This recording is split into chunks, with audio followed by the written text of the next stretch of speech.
Buenas tardes amigos, amigas, a todos los que siguen al canal de Lector Impune. Les doy nuevamente la bienvenida y quisiera comenzar este episodio, digamos, hablando de una gran novela, una novela, digo, que de alguna forma marca, ¿ya?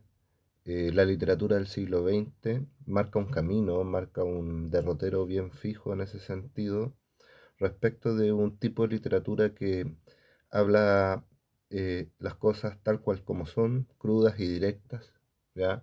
Y en ese sentido es una novela que de alguna manera nos deja abierto una forma de entender el mundo muy reflexiva, muy, por decirlo de alguna forma, muy cruda y descarnada, la realidad que aborda y las reflexiones que toma o que desarrolla el autor.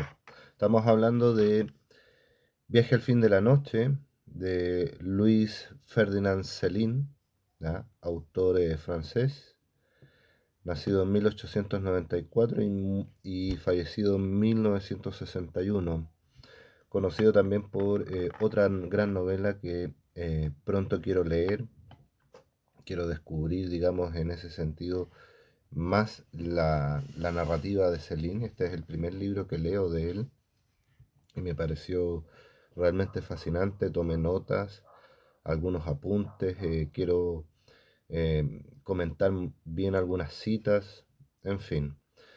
Pero lo que más me interesa de él es en realidad esa visión cruda y directa que tiene de la realidad utilizando de alguna manera un lenguaje bien complejo en un sentido, digamos, de la traducción, ¿ya? Las traducciones de repente no son el fiel reflejo de lo que es el uso del lenguaje que utilizan los autores para poder dar cuenta de sus obras, ¿ya? Este es el caso de esta novela que fue escrita obviamente en francés y tiene mucho de argot, mucho de el habla coloquial propia de la Francia de de las primeras 2 décadas del siglo XX, ¿ya? Y en ese sentido, Ferdinand es, digamos, o mejor dicho, supo conciliar la palabra escrita con ese ritmo, con esa riqueza, con ese color de la oralidad, con esa cadencia de las palabras en francés. Y por ahí el traductor quizás tuvo más de alguna batalla lingüística para poder dar en el clavo con el término preciso, ¿no es cierto?, respecto de lo que quiso decir el francés en algunas partes de la obra. ¿Mm? Por lo tanto, leerlo en francés es de donde se puede apreciar, digamos, de mayor manera, ¿ya? Y con mayor profundidad esta idea de la musicalidad que tiene la obra de Ferdinand Céline, Viaje al fin de la noche. Bueno, la obra parte con una entrada muy interesante, que tiene que ver con lo siguiente. La cosa empezó así. ¿Qué cosa empezó así? No lo sabemos al principio de la novela, pero sí vamos a entenderlo después con mayor profundidad, quizás 500 páginas después, ¿ya? Esta es una novela que de alguna manera es larga, es extensa, en la versión de Edasa que está ahí en la portada, que ustedes pueden apreciar. ¿Mm? ¿Cómo comienza la novela? La novela empieza previo a la Primera Guerra Mundial. ¿Y quién es el protagonista? Bueno, aquí yo tengo mis anotaciones. Es la contraparte del autor, eh, Bardamús, ¿no es cierto? Eh, Ferdinand Bardamús es el protagonista y el arte ego del autor de alguna manera. ¿M? Y comienza, digamos, con este personaje que narra en primera persona la experiencia. Se puede confundir con un relato biográfico, pero es una novela, No nos perdemos en eso porque hay un argumento que se sigue respecto de lo que desarrolla de lo que desarrolla el personaje, su vida, cómo hace distintos viajes que son, cada viaje son un cuento en sí mismo, por decirlo de alguna manera. Pero bueno, vamos al punto que es cómo comienza la obra, cómo comienza la novela. La novela comienza en un café bar de París, ¿ya? Y hay encuentros inesperados entre otros personajes, con unos amigos o unas amigas ahí en el café y de pronto Bardamús observa, digamos, un desfile de soldados, ¿ya? Un desfile de soldados y por un acto de, no sé, de un arranque de patriotismo incoherente o una idiotez de momento, un acto irracional, Bardamús se enlista y de pronto llega al frente de batalla de la Gran Guerra, la Primera Guerra Mundial, y se enlista para pelear, ¿sí? Ya en el capítulo 2 por decirlo así, voy a hacer un esbozo general de las partes de la novela, ¿ya? Se describe el horror de las trincheras, de la batalla en sí mismo, en cuanto a la descripción de la Primera Guerra, ¿no es cierto?, en el frente de batalla, en el frente. Aquí uno puede apreciar la cobardía, puede apreciar, digamos, de alguna manera esa crudeza, mm, y de pronto se da cuenta Bardamús que detesta la guerra y esto se lo hace saber a una novia que él tiene, que es Lola, ¿no es cierto? Y que aparece ahí y de pronto podríamos buscar esa cita porque hay un diálogo entre estos dos personajes. Aquí yo tengo la novela, ¿no es cierto? En la versión digital. Ya no sé si se aprecia ahí, pero bueno. Vamos a buscar la cita que tiene que ver con la noción de la cobardía y cómo en el fondo Bardamús le comunica a Lola que él no quiere participar de la guerra. Tengo que encontrar esa cita porque es muy aclaratoria. eh, Déjenme buscarla un momento. ¿M? Y bueno, ¿qué más decir? Que en el fondo eh, le pasan cosas en el frente de batalla digo, a Bardamús, termina herido, luego en un hospital tiene este diálogo, como les digo, con Lola, su novia norteamericana, a propósito, él va a hacer un viaje hacia allá. Déjenme buscar bien esa cita. Bueno, si no la encuentro ahora la puedo buscar más adelante en el video. El video es como para poder reflexionar en torno a esto, ¿no es cierto? Eh, las descripciones de las batallas son muy humanas en el sentido también de el miedo que proyectan la situación de la guerra, el trauma, ¿ya? Y esa crudeza, esa agudeza también nos hace estar prácticamente allí. ¿M? No encuentro la cita. Debía haberlas marcado antes de hacer el video, pero bueno, aparecerá por ahí, porque este libro, a propósito, todo se puede eh, destacar o subrayar porque hay muchas reflexiones en torno a él. El protagonista hace reflexiones muy profundas, ¿sí? Mm, por acá la puedo tener, ¿sí? Bueno, podría ser incluso un video distinto respecto de las puras citas nomás. ¿Ah? Entonces, bueno, eh, vamos a ver que la historia da unos giros bastante interesantes. Bardamús luego hace un viaje a África, a las colonias francesas, que las describen llenas de corrupción, llenas de pederastas, de gente que se aprovecha del cargo, ¿no es cierto? Y allí lo que le sucede a Bardamuz es que se vuelve a enfermar, ¿ah?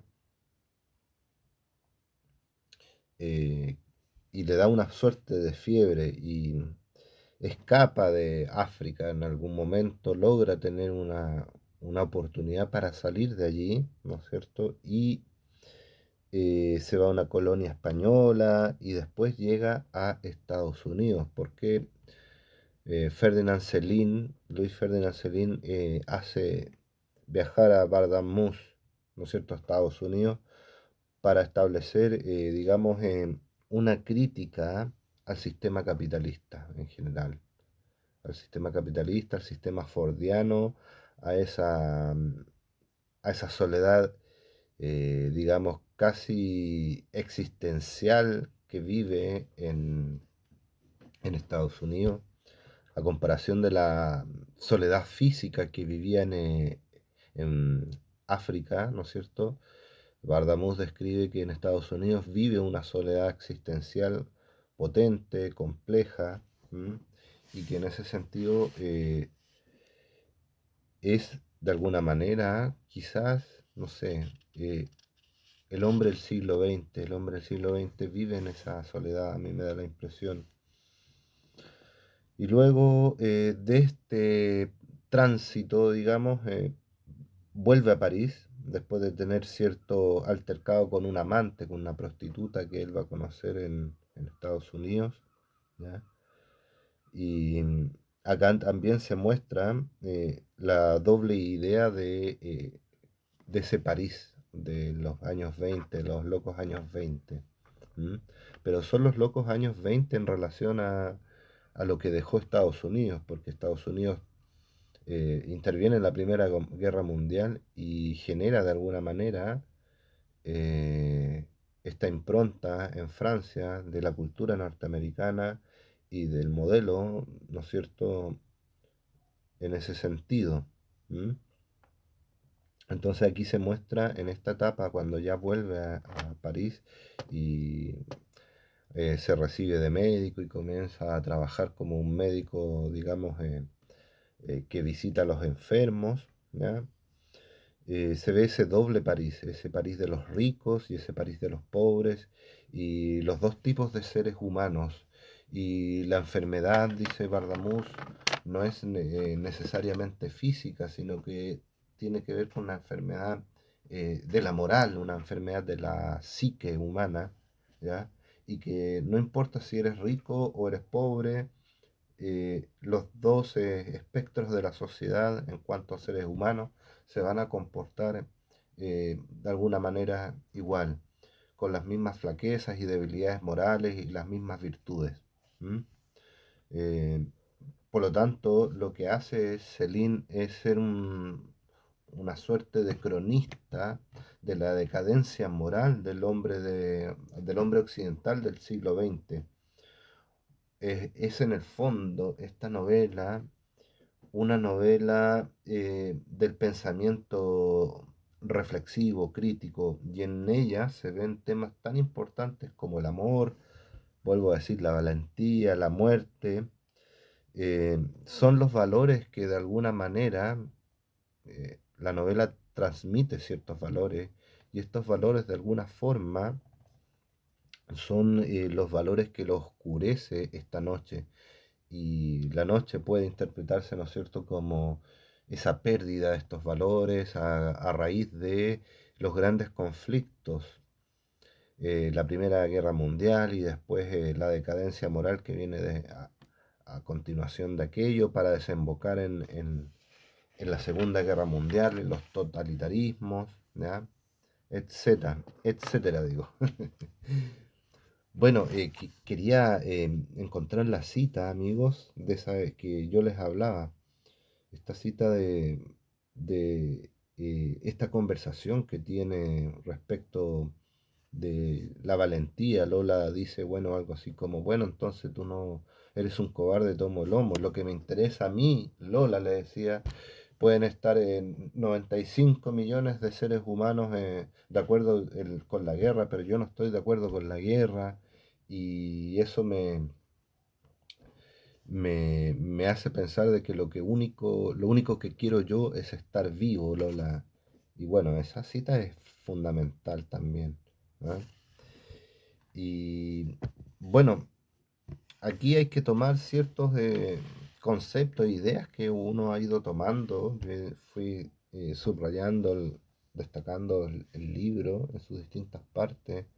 No voy a hacer spoiler, no voy a contar el final crudo, complejo, se relaciona con un personaje que recurrentemente se le aparece en la vida de Bardamus, que es Robinson. ¿M? Y atentos con eso, aquellos que se vayan a inmiscuir en el mundo de esta novela. Quizás la lectura de ella, porque por ahí lo decían otros videos en internet de otras personas que analizaban esta obra, yo revisé algunos, y claro, la forma de escritura de Celine, sobre todo la traducción al castellano, trabaja mucho con las comas y son grandes oraciones, son grandes extensiones de oraciones que de pronto las comas van repitiendo el sujeto al principio, al medio de la oración o al final de la oración y lo recalca, etcétera. Hay un juego bastante interesante en eso para aquellos que les interesa el tema de la escritura narrativa, ¿no es cierto? Es recomendable esta novela para poder adentrarse como al mundo de las técnicas literarias, ¿sí? Así que, bueno, volviendo a la idea eh, del análisis de esta obra, por ahí me da la impresión de que esta novela tiene que ver más con la tradición francesa del siglo XVII, el siglo XVIII, que creo que la teoría lo mantiene en función de la tradición moralista, ¿ya? Eh, Céline lo que hace es hacer una novela moral, en el fondo, da vuelta a esta moralidad utilizando la crudeza del lenguaje, la crudeza de las imágenes, la crudeza de la guerra, ¿no es cierto? Esta visión descarnada de la sociedad, ¿ya? De esta sociedad de posguerra de 1918, que ha sido arrasada, ¿ya? Está destruida Europa, Europa ha perdido 10 millones de personas, ¿ya? Y se han caído los grandes imperios, las grandes alianzas, etcétera. Y a pesar de que Francia está en el lado vencedor, y yo ya lo había comentado de alguna forma, en el fondo el gran vencedor es Estados Unidos. Estados Unidos que entró a la guerra para convertir a Europa y a Francia a su molde, a su modelo, ¿no es cierto? Por eso el Fordismo, esta visión de la sociedad fordiana, ¿ya? Y ese viaje a Nueva York, la crítica al sistema capitalista. En el fondo, Céline hace una literatura de la vida, ¿ya? En un tono muy reflexivo. Vuelvo a destacar esa idea. Y en el fondo, las frases que Bardamus nos entrega en su viaje al fin de la noche son de una persona desesperada, desesperada porque la vida, digamos, se mantiene en constante, digamos, apriete con él. ¿M? Eh, pero lo que hace el autor es que profundiza en el sentimiento de las personas, pero sin máscaras. ¿Ah? Y allí nos desnuda a nosotros, los seres humanos, de pies a cabeza, en nuestro sentido ético, moral más profundo. Entonces surge la pregunta de qué significa el viaje al fin de la noche, ¿no es cierto? Eh, la noche, de alguna manera, es lo que están viviendo estos personajes. ¿Ah? Los años 20, Europa, ¿ah? La destrucción cultural de Europa. ¿M? Y en ese sentido eh, es, es destacable. Y por ahí podremos decir que esta es una novela del desencanto, ¿m? En todos los sentidos de la palabra. una novela del desencanto. Pero también hay una vocación, de alguna manera, de pureza, de transmitir esa forma de ser del ser humano sin esas máscaras, ¿ya? De manera de relatar y recobrar, ¿ya? Eh, ese disparo de las percepciones, y esto uno lo puede conectar cuando uno llega en la lectura a un pasaje donde ya Ferdinand está en Francia y atiende a una muchacha que eh, eh, está teniendo un aborto en su casa y la madre recibe a Ferdinand, a Bardamú, digo, y doctor, mire qué vergüenza, mi hija eh, está ahí en esta situación, por favor ayúdenos, etcétera. Y en ese sentido, claro, él la atiende y ve el charco de sangre, el inminente peligro de muerte para la muchacha en esta situación del aborto. ¿Ah?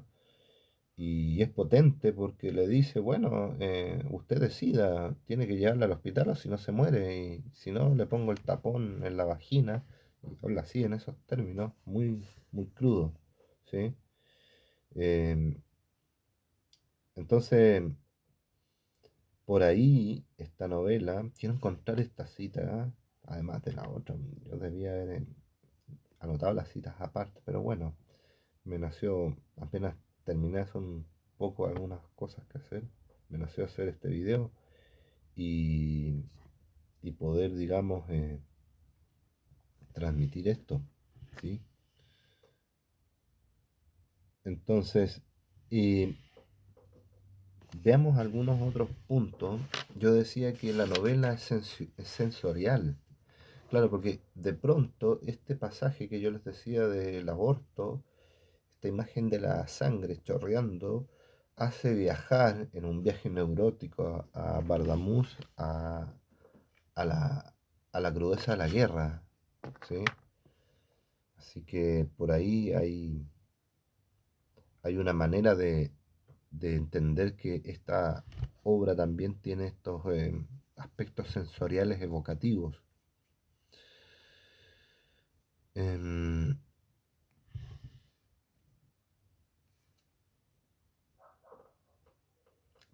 También podríamos decir que Céline no necesariamente es un autor religioso, católico, ¿ya? Eh, Demuestra él en su literatura una pulverización de la sociedad del siglo XX, porque de alguna manera Céline refleja en esta obra aspectos eh, que él le transmite como una suerte de vanguardia. Por ejemplo, el sentido de la misión está, la misión de Bardamús, de sobrevivir a la noche en el fondo. La noche puede también ser esta sociedad cruda de hipocresía, ¿no es cierto? Hay una suerte de dogmatismo, una moral instalada, oculta en la novela. Hay un diagnóstico social también, que la sociedad está corrompida, está podrida desde su base. Quizás no hay un enfoque tan claro estético revolucionario, ¿ya? Pero sí hay una cosmovisión del pesimismo en la novela, ¿ya? Y por otro lado, quizás hay grandes influencias. ¿M? Por ahí anoté las influencias de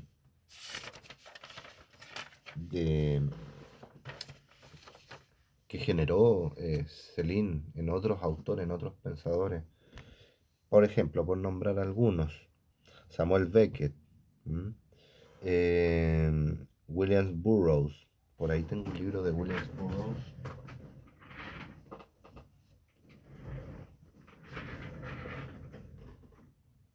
El almuerzo desnudo.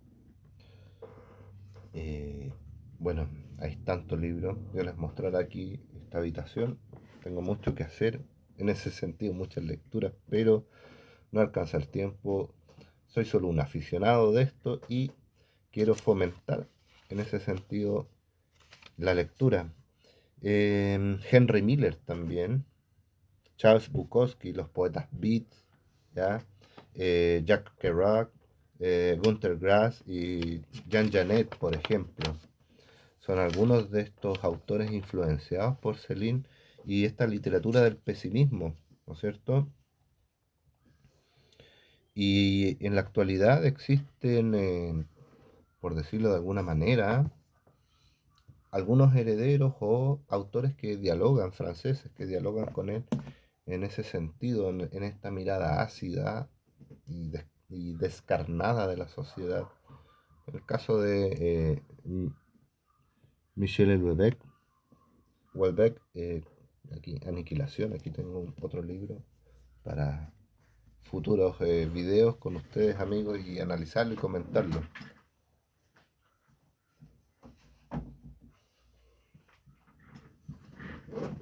Entonces, siguiendo esta vuelta, eh, tendríamos que decir que una de las partes que más me gustó es la parte cuando llega a Estados Unidos, ¿eh?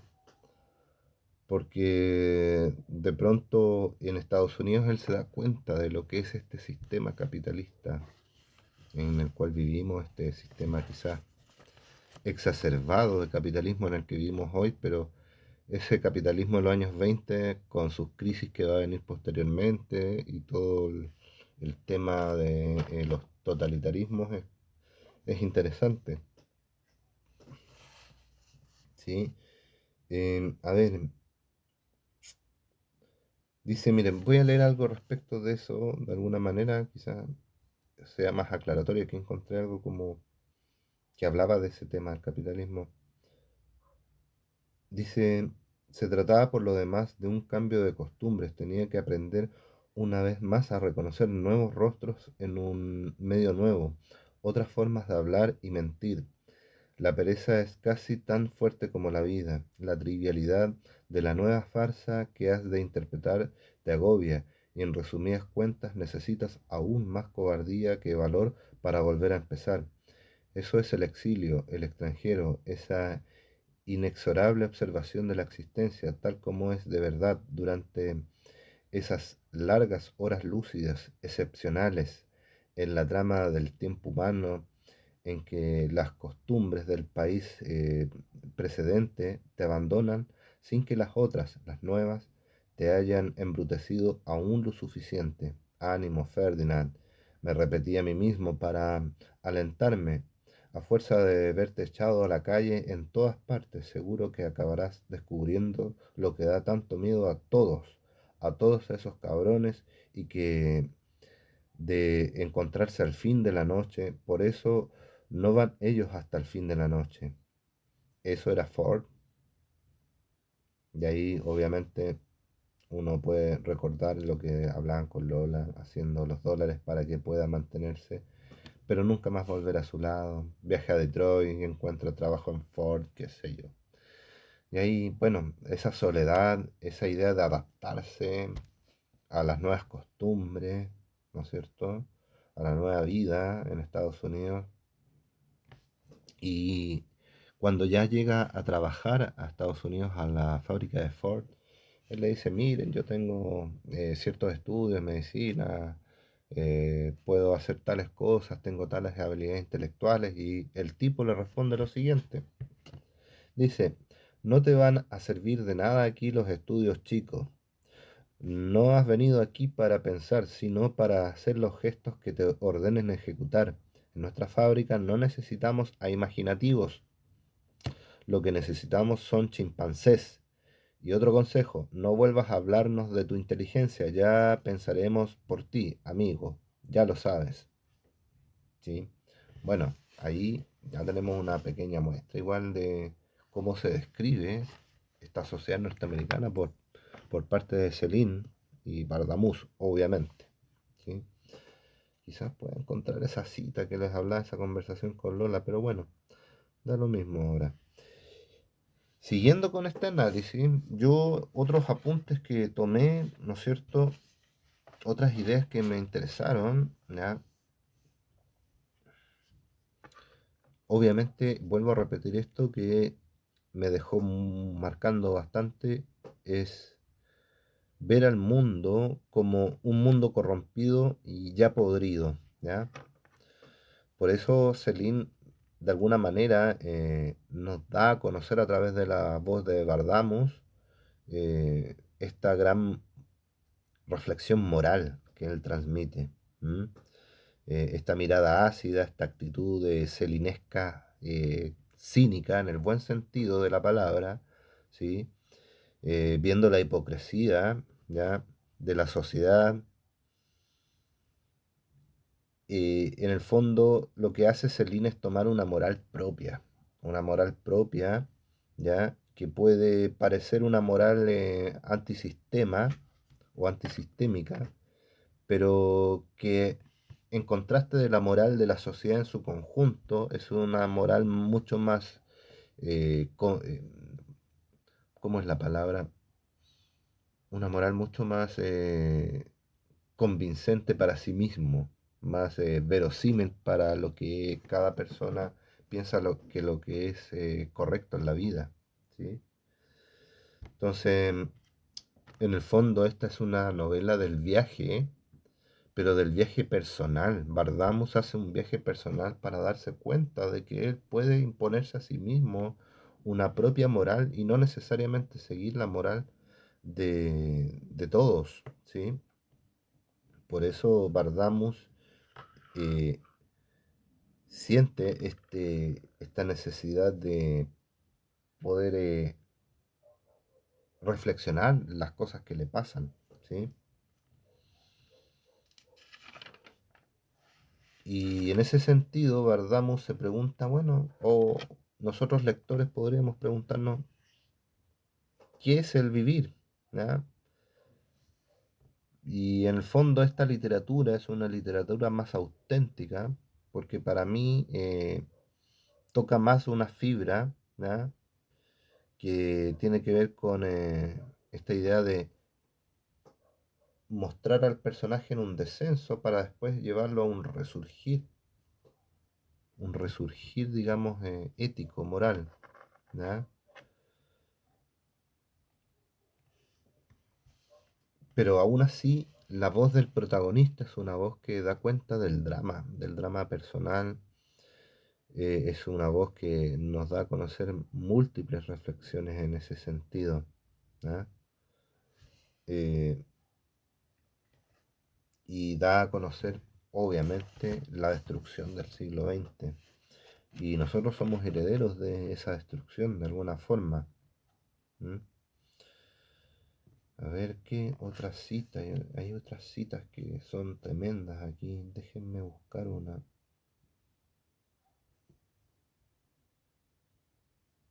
Miren, aquí hay otra que puede ser, dice, yo hice un comentario en esta parte, una cita donde se evidencia el hastío existencial del narrador, la presencia del absurdo, de las acciones sin sentido, es el aspecto esencial para entender la visión nihilista de la obra. Esto es así, esta cita es así, dice. Lo peor es que te preguntas de dónde vas a sacar bastantes fuerzas la mañana siguiente para seguir haciendo lo que has hecho la víspera.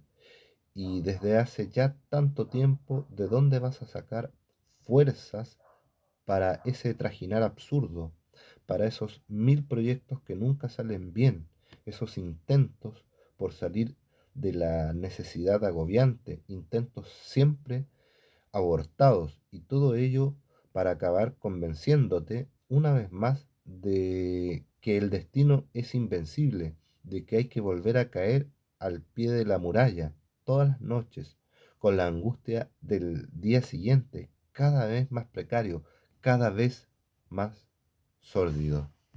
¿Mm? Fíjense cómo de alguna manera apela a la idea de una rutina agobiante, incesante, una rutina sisificiana. No sé si se dice así, pero esta rutina parecía el mito de Sísifo, que vuelve siempre al mismo punto y no hay un fin aparente, no hay un objetivo claro, no hay un sentido, ¿no es cierto?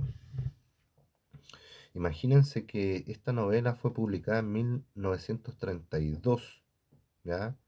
Y es semi biográfica, pero el punto es que esta novela de alguna manera nos da a entender ese camino hacia dónde va la humanidad para después desembocar eh, en la Segunda Guerra Mundial, ¿no es cierto? Es una mirada crítica, aguda y amarga, podríamos decir, de la novela. ¿Ah? Y da a conocer una mirada o una esencia, ¿no es cierto? La esencia misma del ser humano. Esa esencia de miseria, de bajezas, de deshonor, los grandes valores se han perdido, etcétera. Vuelvo a esa idea, amigos, porque es súper importante entender en ese sentido la obra. ¿M? En ese sentido, el mundo humano está vacío, está bastante vaciado de sentido y se vive en un mar de indiferencia. ¿Sí? Me gustaría encontrar otra cita en relación a esa idea. Lo que leí, ¿no es cierto? Este hastío existencial es potente. ¿Ah? Eh, y podemos decir que también en la etapa de Estados Unidos, Bardamuz mejor dicho, Bardamuz entiende esta idea del mar de indiferencia, ya que el progreso humano, esta idea de progresar económicamente, qué sé yo, eh, se alimenta de la miseria que experimenta la gran mayoría al vender su fuerza de trabajo, así en la más marxista posible. Pero claro, no sé si lo explico bien o asocio bien la idea marxista, pero la noción de que en el fondo el progreso humano con esta suerte de indolencia, de indiferencia, este mar de indiferencia de la gente sumida en el sistema, nos hace entender que ese progreso se alimenta de la gran angustia de la gran mayoría, de la miseria de la gran mayoría. ¿M? Y Bardamuz es un personaje de una gran lucidez, ¿ya? Porque en el fondo te dicen, nada vale la pena, nada vale la pena. El camino y el destino, como decía por ahí alguien, no se diferencian mucho. Es un nihilismo extremo, un nihilismo extremo. Eh, bueno, amigos, hay muchas cosas que decir respecto de la novela entonces en ese sentido. ¿M? Y, y por lo tanto, a la conclusión que llega Bardamuz y nosotros los lectores al darnos cuenta de sus experiencias, es que este personaje en sus interacciones con el resto se tornan complicadas porque él llega a la conclusión de que no se puede confiar en los seres humanos, en los demás, ¿ya? Y, y en ese sentido, bueno, es crudísima. Volvamos a recapitular un poco. Parte en Francia, los albores de la Primera Guerra Mundial, luego está la etapa de África, está la etapa fordiana del sistema capitalista en Estados Unidos y vuelve a Francia, a París, a trabajar como médico. ¿Sí? Mm, y claro, cada etapa, ¿no es cierto?, la podemos dividir en grandes momentos, pero en grandes situaciones, con personajes muy emblemáticos. Por ejemplo, en la etapa uno en la Francia de la Primera Guerra Mundial, está la idea del soldado, del desertor y del cobarde. Y está el diálogo con Lola, ¿no es cierto? No se puede curar el miedo, Lola, le dice. Luego está la etapa de África, la crítica al colonialismo, la explotación, la soledad física, esta idea del contacto con los aborígenes, como los aborígenes también aprovechan por ahí sus oportunidades, qué sé yo. La etapa del capitalismo, que es la que más me interesó, como se las he comentado a lo largo del video, eh, en el fondo somos vistos como máquinas de producción, ¿ya? Las personas. Se destaca el momento de la entrevista del trabajo en la Ford y la soledad por alienación, ¿sí? Y en Francia, como médico, ¿ya? Bardamus se da cuenta que las personas pobres están enfermas al igual que las ricas, pero no solamente están enfermas físicamente, sino que espiritualmente hay una enfermedad en el ser humano. Y en el fondo, el peso del sistema, el peso de la sociedad, ¿ya?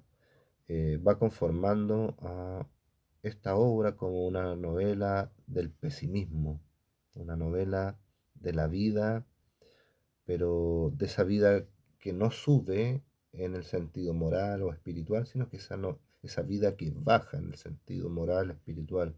¿Mm? Y bueno, qué decir, amigos, esta novela obtuvo grandes premios, ¿ya? En su momento, finalistas del Goncourt, del premio Goncourt, ganó el premio Prix Renaud en 1932, aunque muchos han querido aportillar un poco a su autor, refiriéndose a sus dichos o a sus ideas antisemitas, pero en esta novela no se encuentra ninguna alusión respecto de eso. ¿Mm? En fin, amigos, Viaje al fin de la noche es una obra fundamental para entender el siglo XX, esa noción del individuo, esa noción de la soledad, esa noción de alguna manera dar cuenta de esta desconfianza en el otro, del ser humano. ¿Mm?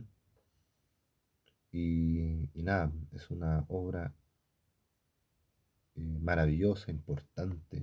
¿Qué más adjetivos les podemos colocar?